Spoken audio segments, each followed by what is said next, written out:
আসসালামু আলাইকুম আরহামতুল্লাহি আবরাকা। সুপ্রিয় হোমিওপ্যাথিক চিকিৎসক শিক্ষার্থী, আমরা আলোচনা করব থুজা অক্সিডেন্টালিস।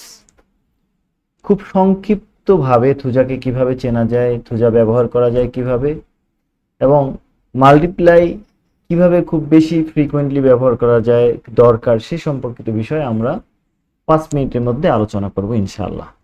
তো চলুন আমরা থুজা অক্সিডেন্টালিস হোমিওপ্যাথিক ম্যাট্রিমেরিকায় 6 থেকে 7টি সোর্সের মধ্যে অন্যতম প্লান্ট সোর্স অর্থাৎ উদ্ভিদরাজের একটি মেডিসিন, এবং এটা সাধারণত শোভাবর্ধন করার জন্য যে গাছটি আমরা দেখে থাকি, আমরা বাংলাদেশেও এটি অ্যাভেলেবেল একটি গাছ, সেই গাছটিকে এটা মূলত থুজা গাছ, এবং এর পিছনে একটা হিস্টোরি আছে, সেটা আমরা আপনাদেরকে শোনাবো।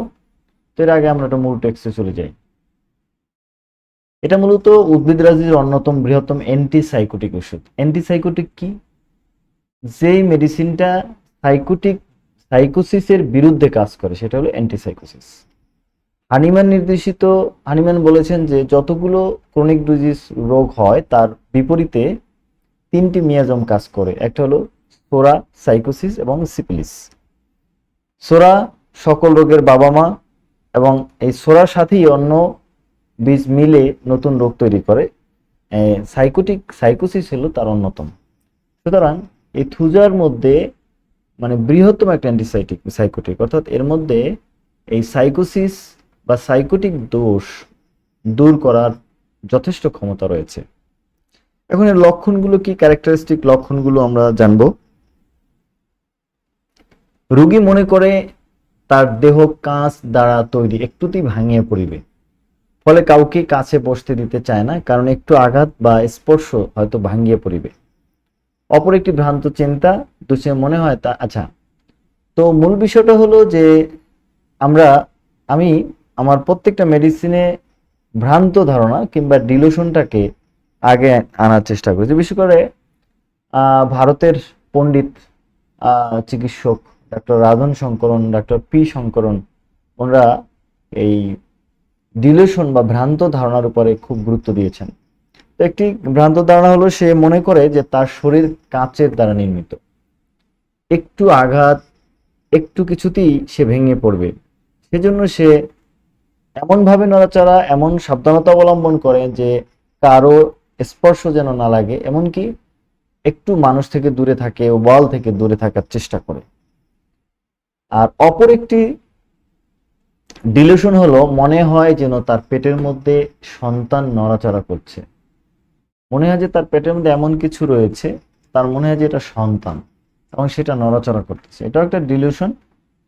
তো এই দুটো ডিলিউশনটা যদি আমরা কোনো রোগীর মধ্যে পাই অথবা একটা ডিলিউশন পাই, সেক্ষেত্রে আমরা অবশ্যই এক ডোজ থুজা প্রয়োগ করার চেষ্টা করব।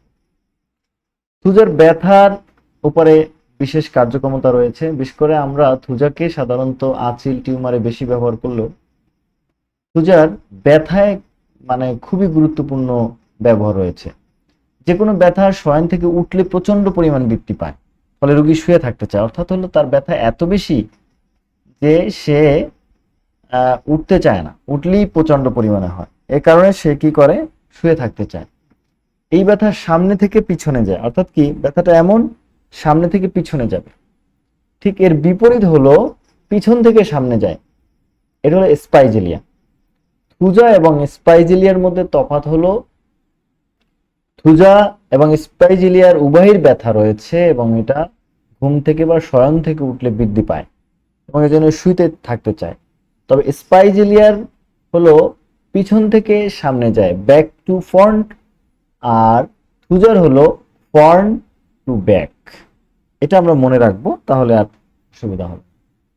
আমরা ডাক্তার ফ্যারিংটনের ক্লিনিক্যাল ম্যাথমেটিকা থেকে খুব জিস্ট নিয়েছি। সেটা হলো তিনি বলেছেন শরীরের বিভিন্ন অংশে আঁচিল, বিশেষ করে যৌনাঙ্গে আঁচিল আকৃতিতে মানে দেখতে ফুলকপির মতো, তবে টিকা ইনজেকশন লক্ষণে চাপড় অবস্থায় ইহা খুবই প্রয়োজন। শক্ত পদার্থর কোমলতা তৈরি হয়, যেমন নখের ভঙ্গুরতা তৈরি হয়, দাঁতের গোড়া ক্ষয়প্রাপ্ত হয়, জননলী অভ্যন্তরীণ সিস্ট মাংসপেশির ফলে প্রস্রাব করতে মনে হয় এক ফোঁটা প্রস্রাব অবশিষ্ট আছে। শরীর অনাবৃত অংশে ঘর্ম। তো এখন কথা হলো, আমরা এখানে খুব সংক্ষেপে আলোচনা করেছি এবং এই সংক্ষেপে আলোচনাটাকে আমরা একটু ডিটেলস আপনাদেরকে বলবো এবং আমরা শোনাবো। সেটা হলো শরীরের বিভিন্ন অংশে আঁচিল, এক কথায় আঁচিল এবং টিউমার শরীরের যে কোনো প্রান্তে থাকুক, কিন্তু আকৃতিটা হলো ফুলকপির মতো।